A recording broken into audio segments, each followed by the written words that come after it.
Olá, meus amigos, quero convidá-los a meditar na Palavra do Senhor em mais um vídeo sendo postado aqui no canal.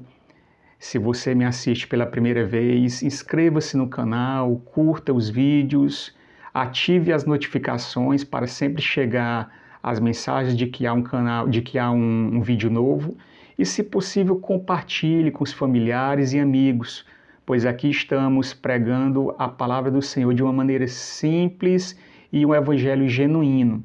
Não estamos falando de igreja, de nenhuma placa de igreja, mas apenas da Palavra do Senhor. Neste vídeo, gostaria de estar falando com você a respeito da língua, um pequeno membro que é capaz de matar. Tiago, no capítulo 3, no versículo 6, diz: Ora, a língua é um fogo, é um mundo de maldade. A língua está situada entre os membros do nosso corpo e contamina o corpo inteiro. E não só põe em chamas toda a carreira da existência humana, como também ela mesma é posta em chamas pelo inferno. É um membro que tem poder de levar as pessoas ao inferno. Mais à frente, Tiago nos diz que no versículo 8 do mesmo capítulo 3, diz que a língua ninguém é capaz de domar, é mal incontido, cheio de veneno mortal. Com ela bendizemos o Senhor e Pai, também com ela amaldiçoamos as pessoas criadas à semelhança de Deus. Cabe a nós tentarmos dominar. Ele nos diz que ninguém é capaz de domar esse instrumento, mas nós somos capazes de administrar, fazendo com que a nossa língua seja um instrumento de bênçãos e não de maldição. Há pessoas que passam o dia proferindo palavras ruins, palavras negativas, palavras de maldição. É comum nós vermos até pais xingando filhos, proferindo palavras de maldição, dizendo que não vão ser nada. E isso é ruim. A Bíblia vai nos orientar também em Provérbios 21, 23, nos dizendo que o que guarda a sua boca e a língua, guarda a sua alma de angústias. Ou seja, aquele que sabe usar esse instrumento, ele vai se livrar de muitos problemas. As pessoas que falam demais e que usam de maneira errada a sua língua, elas caem em muitas ciladas, em muitas dificuldades, em muitos conflitos que poderiam ser facilmente rejeitados, esses problemas. Poderiam ser evitados, melhor dizendo. Triste que nós vemos até igrejas rachadas, igrejas totalmente desunidas por causa do poder da língua usado de maneira errada. Observamos em Provérbios 18 e 17 uma orientação a respeito do fuxico, quando se ouve uma história e não se analisa se essa história é verdadeira e se passa para frente. Às vezes ouvimos uma história mentirosa e na primeira vez que já ouvimos, já passamos para frente, achando que é uma história verdadeira. Quando ouvirmos algo negativo de alguém, o bom é que nós escutemos, mas não passemos para frente. Porque Provérbios 18, 17 diz que o primeiro que pleiteia a sua causa parece justo, até que vem outro e examina. Ou seja, o primeiro que vem com uma história para você, aquela história parece verdadeira. Até que se vê uma segunda versão e se vê que aquela primeira história era mentirosa. Nós vivemos um mundo de muitas mentiras, de muitas notícias ruins. Você observa que a própria imprensa, ela dá mais notícias ruins do que notícias boas, porque isso dá ibope, causa curiosidade nas pessoas. Você vê que nas emissoras de TV no nosso país são cheias de programa policial, mostrando mortes, porque morte, ela causa impacto, é uma notícia ruim que todo mundo quer saber, mas você não vê nenhum jornal noticiando quantos nascimentos tiveram no dia de hoje.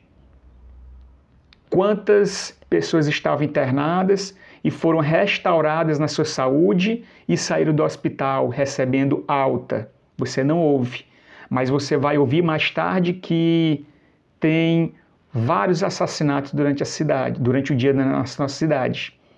Então, eu quero deixar para vocês um testemunho que eu ouvi e que me impactou. Em uma cidade havia uma mulher que estava apaixonada pelo pastor de sua igreja. O pastor casado, constituído na igreja, no seu matrimônio, trabalhando para o reino do Senhor, e essa mulher tentava de várias maneiras acabar com o casamento do pastor, porque ela estava apaixonada. Certo dia, ela, em um culto, pede a palavra no meio da igreja e afirma perante toda a igreja que estava tendo um caso com o pastor. Naquele momento, a mulher do pastor já passa mal, toda a igreja se levanta e começam a comentar. A metade da igreja vai embora, vai para casa, porque não acredita e não aceita. Naquele momento, a imagem do pastor tinha sido destruída em segundos. O presidente da convenção pede a carteira de pastor e expulsa o pastor do seu ministério. Ele é disciplinado e, lamentavelmente, esse pastor cai em uma profunda depressão.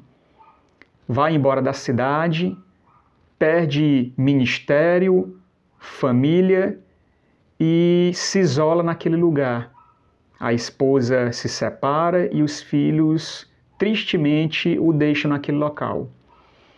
Passa-se muitos anos, chega a mesma irmã para conversar com o pastor presidente da convenção. E ela diz: eu tenho um assunto muito importante para falar com o presidente da convenção. Os pastores, devido à insistência dela de falar com o presidente, a levam até o presidente da convenção. E ela vai ao presidente e fala: pastor, o senhor lembra daquele dia no qual eu disse que estava tendo um caso com aquele pastor? E o pastor prontamente responde que lembra, sim. Inclusive, foi aberto um inquérito, digamos assim, administrativo, e o pastor acabou sendo excluído do rol ali de pastores da convenção. Ela vai e diz: eu quero comentar algo com o senhor. Tudo aquilo não passou de uma mentira. Eu não tive nenhum caso com o pastor. Mas na época, quando o inquérito administrativo estava sendo desenvolvido para a exclusão do pastor, essa mesma irmã, ela teve uma prova contumaz contra o pastor, o qual essa prova foi a chave para a expulsão do pastor do ministério. Ela disse que o pastor tinha um sinal na parte íntima que somente a esposa do pastor conhecia. Isso foi o suficiente para todos acreditarem na versão da mulher. Só que agora a mulher conta a versão verdadeira. O pastor adoeceu à época e passou por um tratamento cirúrgico. E quando ele estava hospitalizado, esta irmã era enfermeira, trabalhava no hospital e teve acesso ao apartamento onde o pastor estava hospitalizado. E nesse momento, enquanto o pastor estava dormindo, ela levantou o lençol e viu esse sinal numa parte íntima do pastor. E isso o inimigo trabalhou na cabeça dela e foi o suficiente para ela dizer: se ele não é meu, eu vou também tomar ele desse casamento e vou destruir o casamento dele. É uma história, meus irmãos, trágica. Depois disso, o pastor presidente vai até esse pastor que estava em depressão no sítio, arrasado por ter sido destruído, e ele vai entregar a carteira de volta e diz: o Senhor vai voltar a ser pastor, nós pedimos desculpas e queremos restaurar tudo em sua vida. O pastor diz: os senhores têm condição de devolver a minha esposa, de devolver a minha credibilidade, de devolver o ministério no qual trabalhava, porque a mentira lançada, ela faz o seu estrago. Alguém no mundo diz que uma mentira contada várias vezes se torna verdade, mas perante a Bíblia uma mentira sempre será mentira e uma verdade sempre será verdade. A maior batalha da humanidade não são as guerras, mas a maior batalha na humanidade é a batalha da mentira contra a verdade. João 17, no capítulo 17, diz que santifica-o na verdade. A tua palavra é a verdade. A Bíblia é a palavra da verdade. Séculos e séculos, milênios e milênios, mas nenhuma vírgula da Bíblia o homem foi capaz de derrubar dizendo que é mentira. Pois toda a palavra de capa a capa é a verdade. Tenhamos cuidado com o poder que há na nossa língua. Esse instrumento deve ser utilizado para abençoar. Cuidado para não amaldiçoar a sua família. Abençoe os seus amigos, os seus parentes e use a palavra do Senhor com cautela, com cuidado. Pense antes de falar. Eu não lembro o nome do pastor que falou uma vez na nossa congregação, mas ele dizia que fulano, né, ele se referindo a uma pessoa, ele dizia: fulano tem a língua dentro da boca. O que quer dizer que a língua estava no local certo, falando o que é certo. Lamentavelmente, muitos não têm a língua dentro da boca, é fora. É uma palavra no qual eu gostaria que você meditasse e pedisse ao Espírito Santo que cada vez mais mostre a verdade para você da palavra do Senhor. Deus te abençoe e te guarde em nome de Jesus.